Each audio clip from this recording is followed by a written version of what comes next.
سلامونه په یوې بلې ویډیو کې تاسو ټولو ته ښه راغلاست وایم. نن د ژوند په هغو ستړیاوو خبرې کوو چې انډیوالان ترې وتلی نسي او د هغه له امله دوی خپل استعدادونه ورو ورو په خپله وژني او د خپلو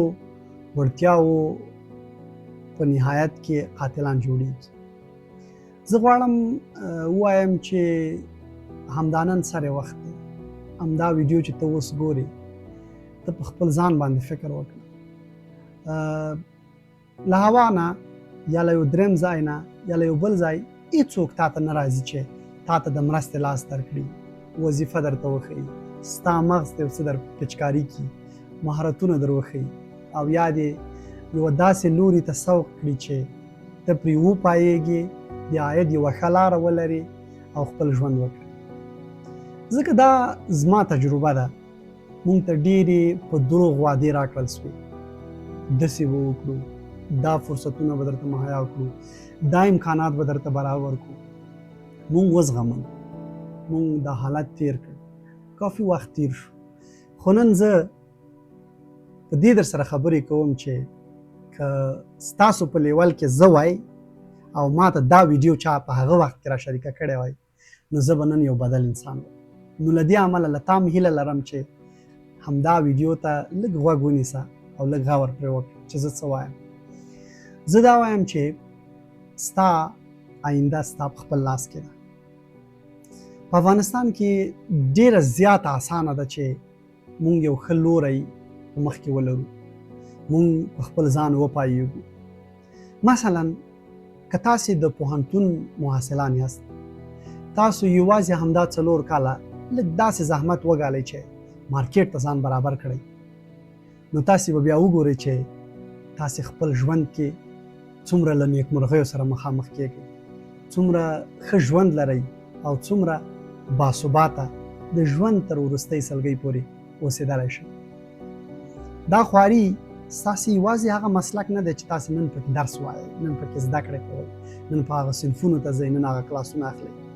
بلکې له دې سره ځینې نور داسې تړلي مهارتونه چې د اوس وخت ضرورت ده. که هغه مثلا کمپیوټر دی، که هغه مثلا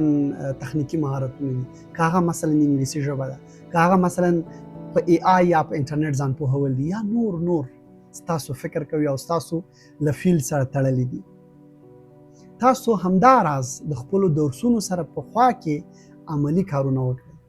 که مثلا په ژورنالیزم کې یاست، په حقوقو کې یاست، په انجینرۍ کې یاست، 4 کاله سې تاسو تیوري دوره مخ ته وړئ، ترسره کوئ، په خوا کې څه ناڅه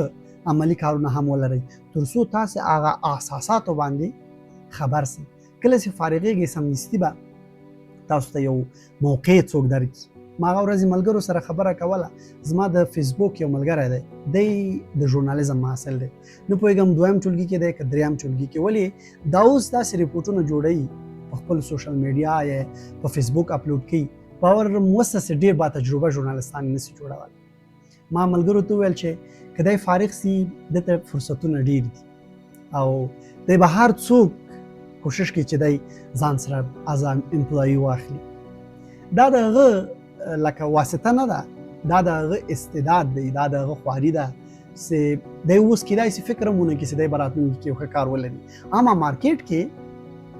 هغه خلک چې څوک ګماري دغسې وړ او بااستعداده اشخاص ګوري او غواړي چې دوی سره کارمند سي او دوی سره کار وکړي. دویم مثلا که تاسې بیکاره یاست، پوهنتون مو لوستی خو کار نه لرئ، بیا هم له کړاو، له ستړیا، له بېروزګارۍ او له ډېرو نورو ناخوالو ځورېږئ،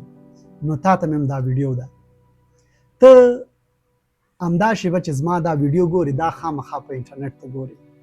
نو ته که دومره وسه لرې چې ته انټرنیټ ولرې او نو ستا بیا څه غم ده. ته همدا نن په خپل فیسبوک کې مثلا خپل افکار په داسې بڼه انعکاس کړه چې په واقعي ډول تاسې یو مسلکي کس ښکاره سئ. که لیکوال یاست، حقوق مو ویلي، اقتصاد مو ویلی یا نور هر څه. که د لیک مهارت نه لرئ، زده یې کړئ، یوه لنډه جمله ولیکئ، پاراګرافونه یې کوي، مقالې یې کړئ، تخنیکي خبرې وکړئ، تر څو تاسې د دې خپل فیسبوک له ادرسه یو څوک وپېژني او تاسې ته مسج وکړي چې ورور تاسې راسئ ما سره کار وکړي یا ستاسو لپاره دا فرصت دلته موږ لرو که تاسې غواړئ موږ سره کار وکړو د دې پر ځای چې په واسطو پسې لاړ شئ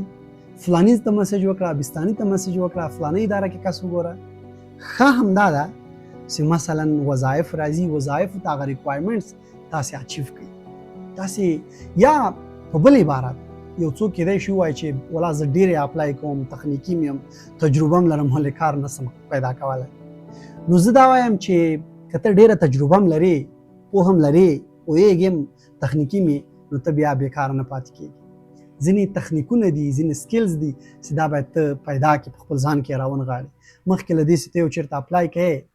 په هغو مسایلو باندې ځان پوه کړه هغوی له تا څه غواړي صحیح نو دوستانو دغه یو څو موضوعات اوسې ستاسو غواړم پام ورته راواړوم نو او په اصل کې زه فکر کوم چې او دا ویډیوګانې د همدې لپاره جوړوم چې که ګواکې یو یا دوه نفر هم زما دا ویډیوګانې وګوري او